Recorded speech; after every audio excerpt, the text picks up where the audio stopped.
So imagine this guys. Pumutok ang Mount Pinatubo noong 1991. 35 years ago na yon.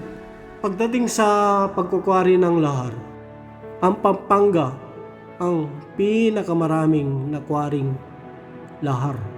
Ito'y kumita na ng trilyones. Nakapagpatayo na ito ng napakaraming kalsada. Nakapag-elevate na rin ito ng napakaraming pamayanan. Nakapagpatayo na rin ito ng napakaraming expressway katulad ng NLEX, SCTEX, DFLEX.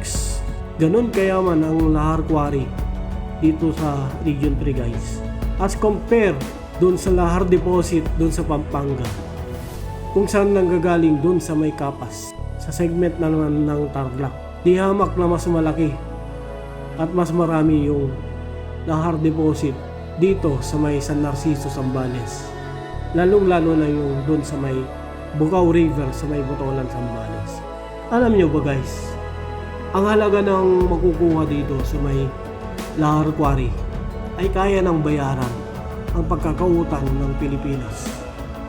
Kahit sabihin natin trilyones pa yan, ganun kayaman ang kabundukan ng Zambales Mountain Range. Hindi lang yun, meron din silang napakaraming nickel deposit kung saan ito ang pangunahing raw materials sa paggawa ng mga chips at semiconductors. Ang nakikita nyo ngayon guys ay ang bukana ng Santo Tomas River dito sa may Zambales. Ito ay matatagpuan sa boundary ng San Narciso, Zambales at San Felipe, Zambales. Dito makikita guys ang pinakasikat na baybayin ng San Felipe, Zambales, ang Liuliwa Beach.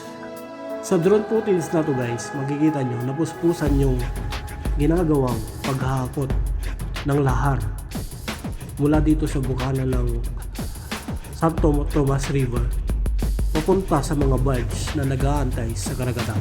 Ito ay dadalhin sa ginagawang Bulacan International Airport sa Manila Bay. Dahil dito, ang baybayin ng San Felipe ay nagkaroon na ng soil erosion at nangasira na ang mga sikat na mga resort along the Liuliwa Bay. Pero nagtataka lang ako guys, kung sa bayan ng Botolan, nagawa nilang pigilan yung pagkawasak ng karagatan dahil ginamitan nila ito ng boulder rocks. Naglagay sila ng retaining wall bago pa man din i-dredging yung karagatan at pati na rin yung pagdedredging sa may Bukaw River.